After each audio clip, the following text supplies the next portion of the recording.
आज हम लोग पढ़ने वाले हैं जर्नल एंट्री, ठीक है, जिसके अंतर्गत सीखने वाले हैं सर पंजी प्रविष्टि करने का शॉर्टकट तरीका, है ना। तो टॉपिक देख लेते हैं। व्यापार में पूंजी लगाने पर हमें क्या एंट्री करना है वो हम सीखने वाले हैं, ठीक है। तो सबसे पहले समझ लेते हैं सर कि ये व्यापार में पूंजी लगाने का मतलब क्या है ना। ये पूंजी का मतलब ही क्या है, हम किसे पूंजी कहेंगे।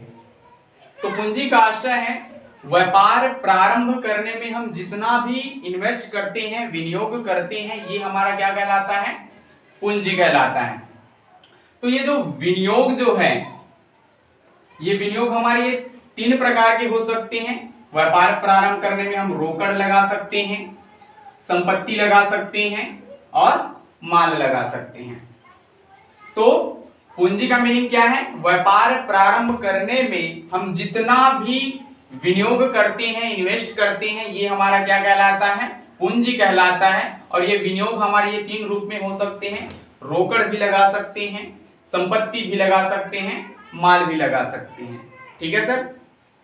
तो बात करते हैं कि व्यापार में पूंजी लगाने पर एंट्री क्या करें, ठीक है। तो आपका एंट्री होने वाला है जितना भी आप लगा रहे हैं, है ना। रोकड़ लगा रहे हैं तो रोकड़ खाता विकलन, संपत्ति लगा रहे हैं तो संपत्ति खाता विकलन, माल लगा रहे हैं तो आपका माल या फिर आपका क्रय खाता विकलन, ठीक है। तो जितना भी इन्वेस्ट कर रहे हैं उन सबको आपको डेबिट करना है। रोकड़ खाता विकलन, अगर संपत्ति लगा रहे हैं तो संपत्ति खाता विकलन, अगर आप माल लगा रहे हैं सर तो आपको लिखना है क्रय खाता विकलन। अब समाकलन क्या होना है, तो पूंजी खाता से क्या करेंगे, पूंजी खाता से। ऐसा इसलिए अगर हम नियम पे चलते हैं तो हमारा वास्तविक खाता का नियम कहता है कि व्यापार में जो भी वस्तु या फिर संपत्ति आए उसको हम डेबिट करते हैं। तो व्यापार प्रारंभ कर रहे हैं तो ये तीन चीज आपके व्यापार में आ रहे हैं सर, रोकड़ आ रहे हैं, संपत्ति आ रहे हैं और आपके माल आ रहे हैं। तो ये तीनों आपकी संपत्ति हैं और संपत्ति अगर आपके व्यापार में आए तो उसको हम डेबिट करते हैं, डेबिट कर दिए। और आपका व्यक्तिगत खाता का नियम कहता है कि पाने वाले को डेबिट और देने वाले को क्रेडिट। तो यहां देने वाला था व्यापार का स्वामी, कौन था, व्यापार का स्वामी।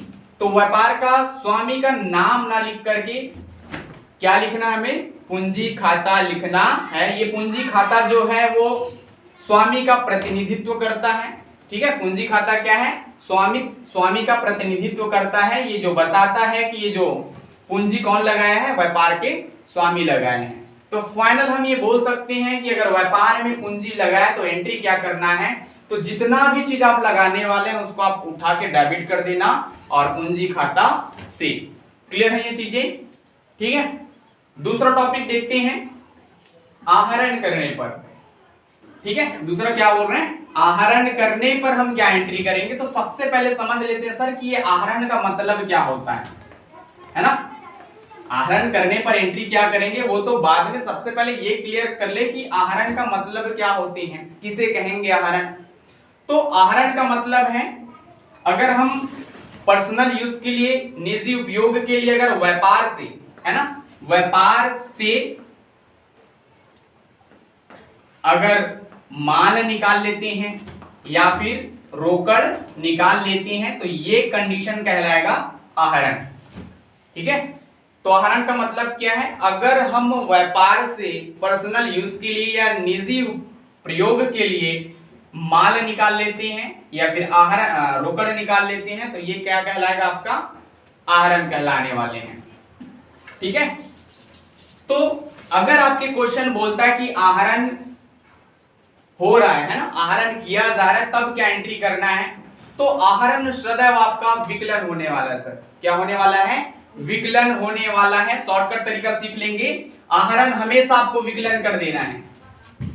क्या कर देना है, आहरण जो है वो हमेशा आपका डेबिट ही होगा। आंख बंद करके आपको कर देना है आहरण खाता विकलन। अब क्रेडिट क्या करना है, तो यहां आपको थोड़ा सा रुक जाना है। क्रेडिट क्या करना है, तो यहां आपको थोड़ा सा रुक जाना है। तो आहरण हम दो चीज का कर सकते हैं। आहरण किसका कर सकते हैं? दो चीज का आहरण कर सकते हैं, एक तो माल का, दूसरा आपका रोकड़ का। ठीक है, तो प्रत्येक कंडीशन में आपका आहरण खाता विकलन, अब आपको पहचानना है कि आहरण किसका हो रहा है, माल का या फिर रोकड़ का।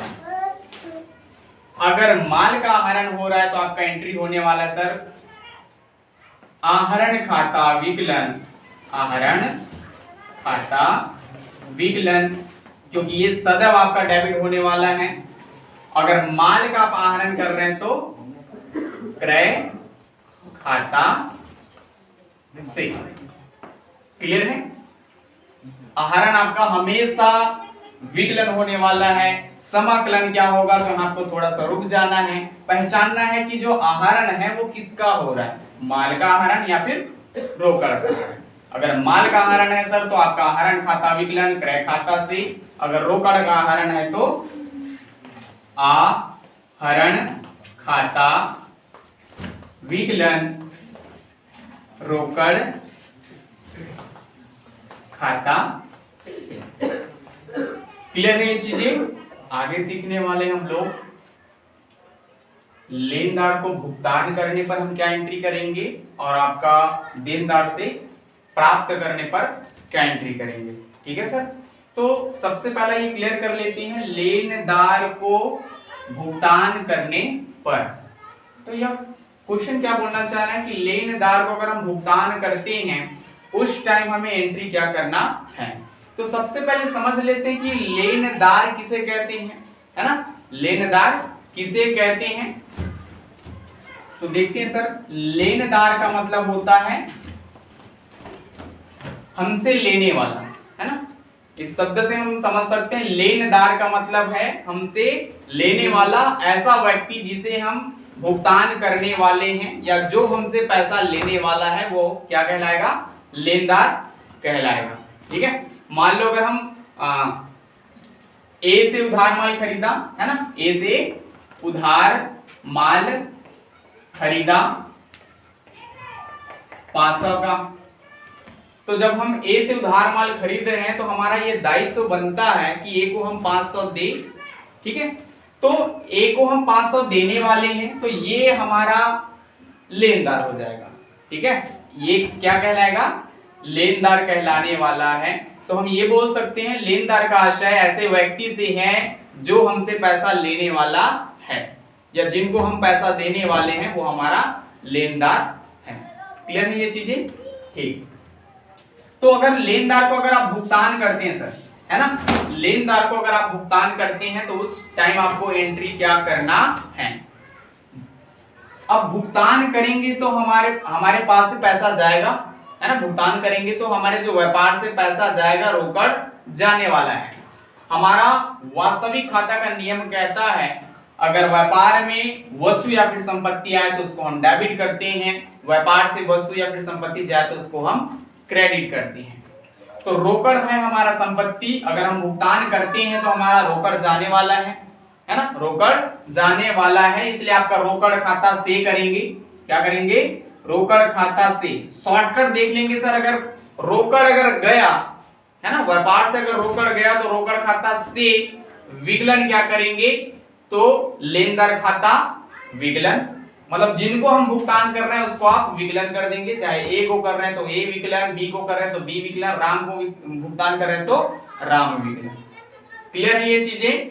अगर लेनदार को भुगतान करते हैं तो आपका एंट्री होगा भुगतान करने पर आपसे रोकड़ जाएगा और इसलिए रोकड़ जाएगा, इसलिए आपको क्रेडिट करना है, रोकड़ खाता से डेबिट क्या करेंगे, तो जिसको हम भुगतान कर रहे हैं उसको आप डेबिट कर देंगे।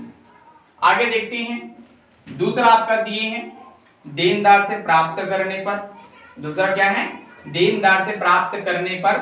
तो इस लाइन को समझ लेते हैं सर, देनदार से आपको रोकड़ मिलेगा तो देनदार किसे कहेंगे, देनदार। तो ऐसा व्यक्ति जो हमें रोकड़ देने वाला है ना, ऐसा व्यक्ति जो हमें रोकड़ देने वाला है ये आपका क्या कहलाएगा, देनदार कहलाएगा।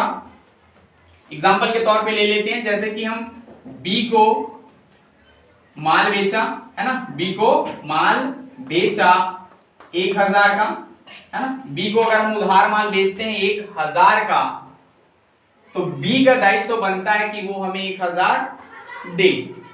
तो यहां जो बी जो है वो हमारा देनदार होगा, क्योंकि वो हमें पैसा देने वाला है। क्लियर है ये चीजें? तो देनदार का मतलब है जो हमें पैसा देने वाला है। अगर देनदार से अगर प्राप्त करते हैं, है ना, देनदार से अगर हम रोकड़ प्राप्त करते हैं तो एंट्री क्या करेंगे सर? तो प्राप्त करने की कंडीशन में आपके व्यापार में रोकड़ आएगा, और रोकड़ आएगा तो उसको हम क्या करते हैं? डेबिट करते हैं। तो एंट्री होने वाला है रोकड़ खाता विकलन देनदार खाता से। देनदार का मतलब है जो हमें पैसा दे रहा है उस व्यक्ति के नाम पर आपको क्या कर देना है? क्रेडिट कर देना है। क्लियर है ये चीजें? अगर रोकड़ मिला देनदार से, रोकड़ प्राप्त हुआ, तो आपको करना है रोकड़ खाता विकलन देनदार खाता से। क्लियर है ये चीजें?